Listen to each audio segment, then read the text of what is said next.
At 6, the couple who killed a 6-year-old boy are jailed for a total of 50 years. Arthur Labinjo-Hughes died after sustaining head injuries at his home in Solihull last year. He'd been murdered by his 32-year-old stepmother. His father, Thomas Hughes, was found guilty of manslaughter. Also on the programme tonight, the chaos at Wembley during the Euro 2020 final. An inquiry says lives were put at risk as ticketless fans stormed into the England-Italy final. We had literally had people almost losing their lives, being crushed in a football stadium. And I think it's just too close, and that we cannot allow that to happen again. A booster shot of Pfizer or Moderna, the best all-round protection from COVID, according to the latest trials. Look in there. And the kindness of strangers, the woman in Aberdeen who has given a new home to a family fleeing Afghanistan. And coming up on the BBC News channel, Director of Cricket Martin Moxon, Head Coach Andrew Gale and all members of the coaching staff are among 16 people to have left Yorkshire amid the racism scandal.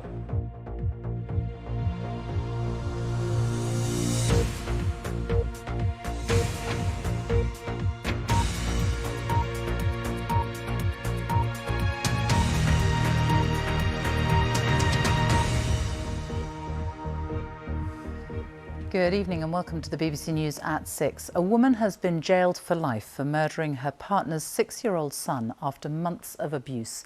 Emma Tustin has been told she will serve at least 29 years in prison for killing Arthur Labinjo-Hughes at their home in Solihull.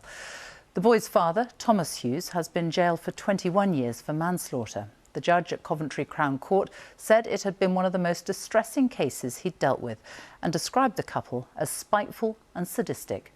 Phil Mackey was in court for us. Phil. Yes, and tonight I'm just reading one of the messages that's left here. It says that, Arthur, you are so loved by the nation. And I think that reflects the shock that lots of people have felt over the past 2 days as they've learnt more about these terrible details of what happened to the little boy. Some of the flowers, the football scarves, even a packet of his favourite sweets have been brought here by other children, drawn to the place where the little boy died.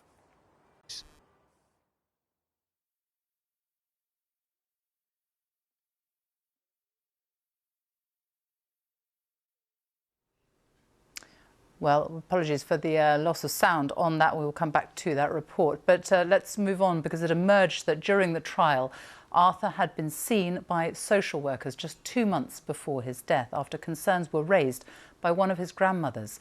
But they concluded there were no safeguarding concerns. Arthur's death raises yet more questions about whether enough is being done to protect vulnerable children. Our home editor, Mark Easton, has this report. We've been here many times before. A public inquiry in 2003 following Victoria Clambier's death, a national review after the baby Peter Connolly case, investigations into the deaths of Kira Ishak, Hamza Khan, Daniel Pelker, Aisha Jane Smith, amid profound soul-searching as to what we should do to save vulnerable children from neglect and abuse and death. If you do have a concern about a child, contact your local authority, keep contacting them, or contact the NSPCC helpline. We're a confidential free advice service, and we're there to listen and form a picture for other agencies like social care, like the police, and we're there to provide advice and support. A report for the Department of Education last year found that the number of children who die from maltreatment in England remains at around 28 every year. That's more than one child every 2 weeks. So why are things still going so tragically wrong? The report says that children's services departments struggle because of outsourcing and because of cuts. It's not just about the quantity of the work. Professor Jonathan Dickens, who was among the academics who wrote the report for the government, says frontline social workers need to be supported to ask the difficult questions. Social workers do need help in that concept. It's sometimes called professional curiosity, asking the second question, the third question, respectfully, politely, but persistently, and putting the pieces together. The story doesn't quite add up. What's described as a once-in-a-generation review of England's children's social care system is underway, with a debate about when to work with families and when to take children into care. The focus has been on adult social care and how we desperately need to do more to look after older people. Absolutely right. But children's social care is a big issue as well. And resources have been stretched further and further as more children are coming onto the radar. There are more children in care in England, over 80,000 now, than for some time. So although funding has gone up, the demand for that funding has gone up disproportionately. A serious case review will look at the missed opportunities to save Arthur. 4 calls made by worried relatives to the council, his school, social services and the police. A visit to his home, finding no safeguarding concerns. Questions too about the impact of COVID restrictions. The appalling details of little Arthur's life and death are too much for many to listen to. But we must listen and learn. Mark Easton with that report, and we'll talk to Mark in a moment. But right now, let's go back to our first report this evening from Phil Mackey, as Arthur's father and stepmother were sentenced today for killing him. Today, Arthur Labinjo-Hughes was described in court as a happy, joyous and exuberant little boy. Arthur, are you going to play for England? This is how his family want him to be remembered. As a football-loving 6-year-old and not the emaciated child who was so sick he could barely stand up. His killers, Emma Tustin and Thomas Hughes, were the people who were supposed to be looking after him. Arthur was told to sit on the thinking step. Arthur's put himself all over the floor. He's banged himself off the radiator. He's hit me, he's kicked me in the process of me trying to get him back on the thinking step. While they lied to the police, Arthur lay a few feet away with injuries so severe they were the equivalent of a high-speed road crash. Today, the judge, Mr. Justice Mark Wall, said it had been without doubt one of the most distressing and disturbing cases I've had to deal with. He said this cruel and inhuman treatment of Arthur was a deliberate decision to brush off his cries for help as naughtiness. He told Tustin, "You are a manipulative woman who will tell any lie and shift the blame onto anyone to save your own skin." He told Thomas Hughes that his actions had been pitiless and indifferent. Family members, some of whom are seen here leaving court, had been in tears as the sentence was handed down. Arthur's mother, Olivia, in a statement read to the court, said, "I feel that I'm walking around with all the lights off. He was the light of my life. He was a precious, precious gift.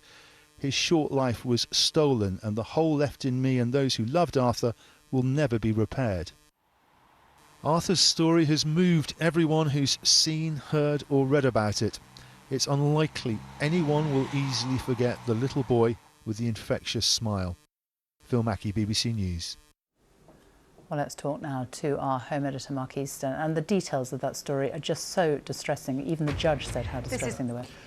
Really, really awful. I mean, I have to say, I've been covering tragic stories like this, you know, for 2 decades, during which time we've seen inquiry after review, after investigation, the number of recommendations that have been landing on social workers' desks across all those years has led to some to argue, actually just give us a little bit of calm. There have been arguments about too much interference, not enough oversight, not enough money, not enough staff, too much fragmentation, not enough collaboration and partnership. All this concern and effort, and yet, as you saw in my report earlier, pretty much the same number of children, 28 children dying in England from maltreatment every year. This isn't easy. In fact, it's really, really hard. But we need to keep searching for improvements because the stakes are so high for some of the most vulnerable children in our country. Mark Easton, thank you. A source of national shame. That's how the chaotic scenes at Wembley Stadium during the Euro 2020 final this summer have been described.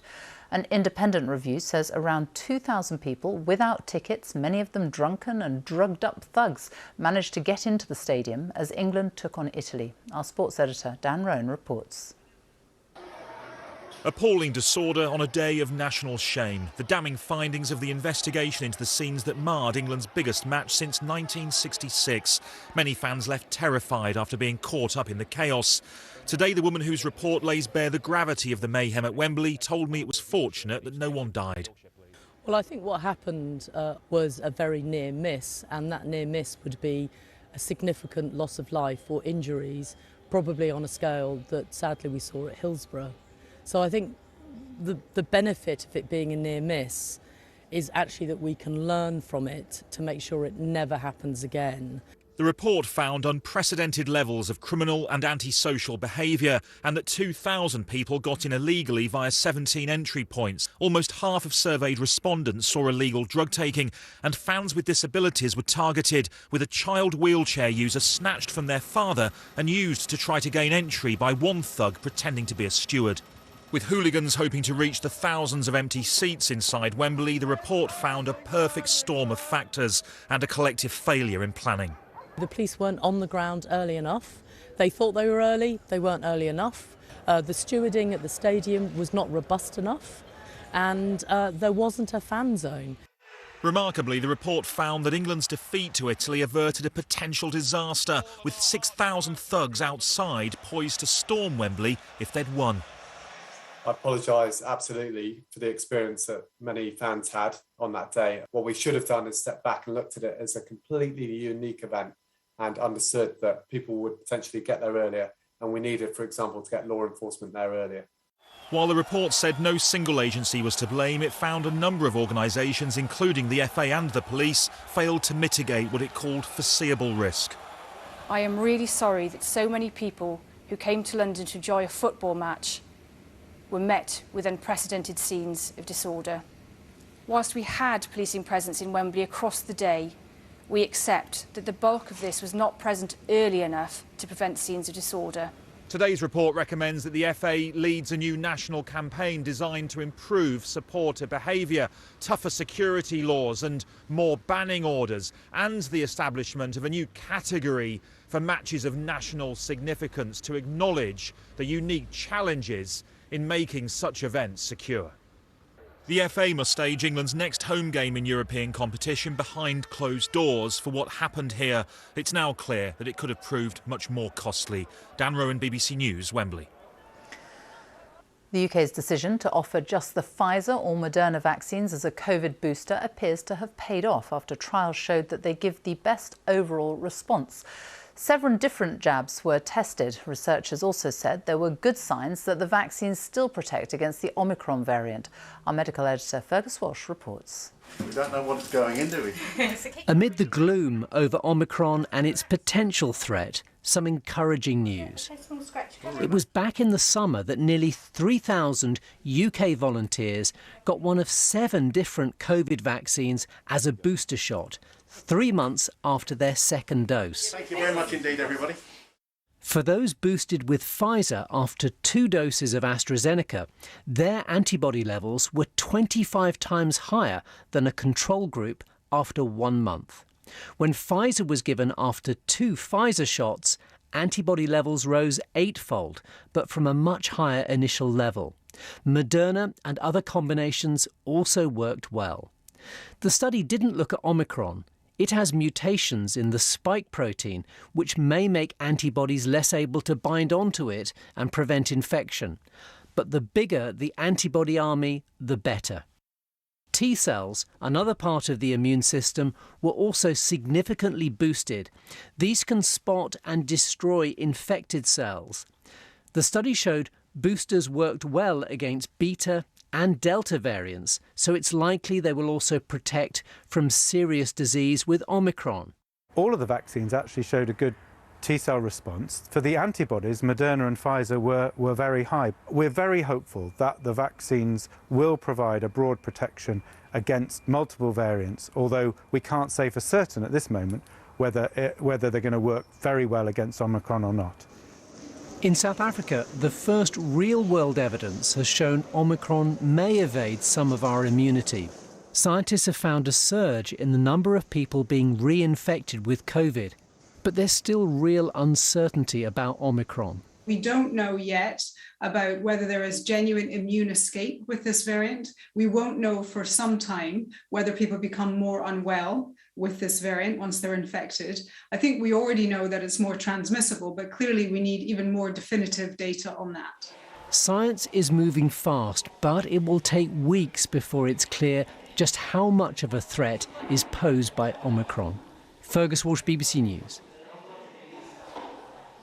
Well, the government's latest coronavirus figures for the UK show there were 50,584 new infections recorded in the latest 24-hour period. On average, 44,636 cases were reported per day in the last week. 7,373 people were in hospital with COVID as of yesterday. There were 143 deaths, that's of people who died within 28 days of a positive test, which means the average number of deaths over the past 7 days was 119. The total number of people who've died with COVID now stands at 145,424. On vaccinations, 88.8% of people aged 12 and over have now received a first dose, and 80.8% have been double jabbed. More than 19.4 million people have received their booster jabs. Well, boosters are set to be offered to all adults over the age of 18, and the gap between second and third doses has been halved from 6 to 3 months. But some people are being turned away at vaccine hubs. As our health editor Hugh Pym reports, the plans to significantly ramp up the vaccination programme may not happen for another week in England. Vaccination centres, including this one in Hertfordshire, are getting busier as people are invited to come forward for their jabs. But the message to the public is there's a need to be patient, as big changes to the booster programme announced this week haven't yet been introduced. People will be notified. They've been notified previously either through text or through letters, so I'm expecting it to be the same again. So please wait for those notifications. But staff say they've had problems with some who arrive thinking they can now get a booster. So some people are just, demanding to want to come in at a particular time to have their vaccination, even when they may not be eligible currently. People shouting and demanding to want to be seen, and sometimes that comes across as people being sort of quite angry. But we do all we can to calm people and to explain why we have to wait. Catherine was told she did qualify for her booster and she was pleased to get it done. Just came in here today to receive my booster jab. Got the call last week from NHS to come in, and I'm here to do my bit for like everyone else. In Scotland, those over 40 can now book a booster if it's been 3 months since the second dose. In Northern Ireland, that policy will be implemented over the next few weeks. The message in Wales is that people should wait for an invitation for a booster. Scotland's National Clinical Director says the whole programme is a major undertaking. This is the biggest logistical NHS exercise since the war. We shouldn't underestimate how many people are having to do this. The managers, the clinicians, the community hall workers, the volunteers. It's a fantastic effort to get these vaccines into people's arms. NHS leaders in England are waiting for new legal guidelines before a full rollout of the extended booster programme can start, possibly in a week's time. Hugh Pym, BBC News, Hertfordshire. Thousands of people in parts of northeast England and Scotland are still without power a week after Storm Arwen left a trail of destruction. The energy regulator Ofgem has launched an urgent review into the response of the energy network companies. It has also taken steps to ensure those affected can claim up to £140 in compensation for every day without power. Well, this is the map that shows the areas that were badly hit by the storm. In total, more than 1 million homes are thought to have been affected. 99% of those homes have now been reconnected, but more than 10,000 are tonight still without power. Our Scotland correspondent Lorna Gordon has been finding out how people have been coping in Aberdeenshire. In the winter sun, Aberdeenshire looks stunning, but this has been a brutally hard week for many here. Storm Arwen brought down trees and power lines, and 7 days on, its impact is still being felt. Have you got your power back on again? No, it's not on yet. No, but it went off on Friday.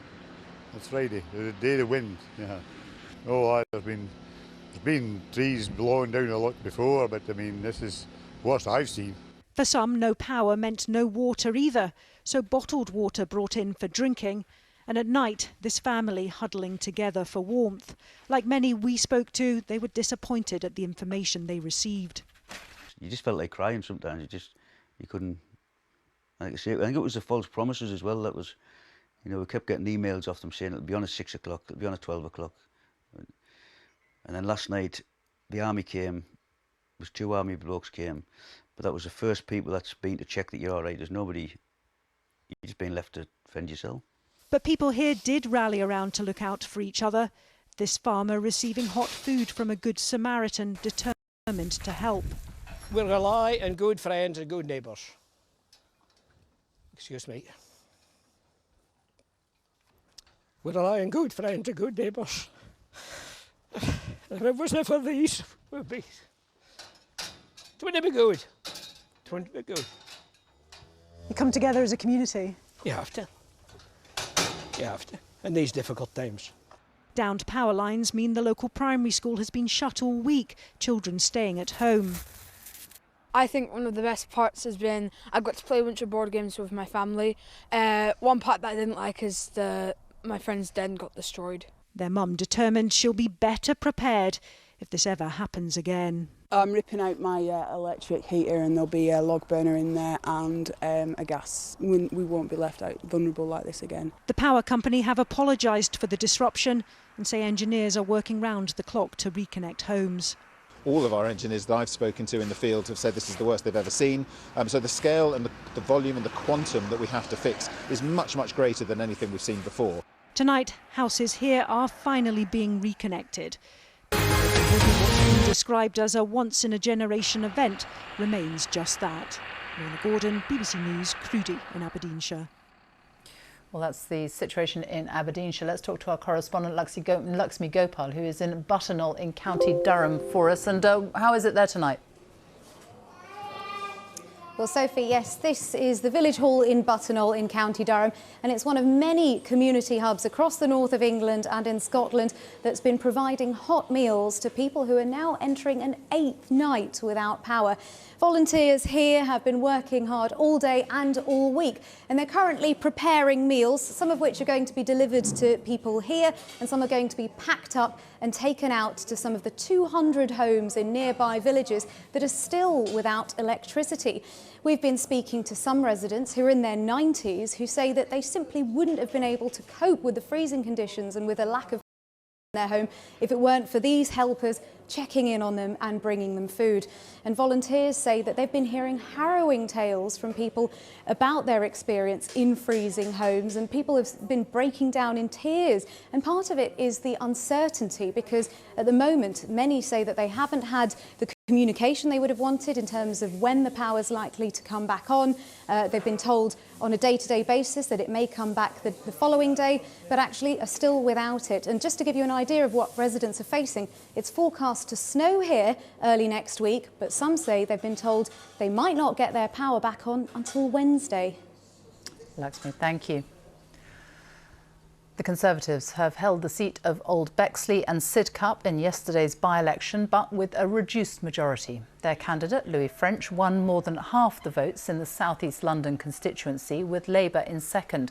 But the Conservatives' majority has been cut from nearly 19,000 votes to 4,500. Mr French paid tribute to the MP James Brokenshire, whose death in October triggered the contest. The boss of the Mercedes Formula One team, Toto Wolff, has offered to meet survivors of the Grenfell Tower disaster following anger from survivors of a sponsorship deal between his team and a company which made insulation used on the building.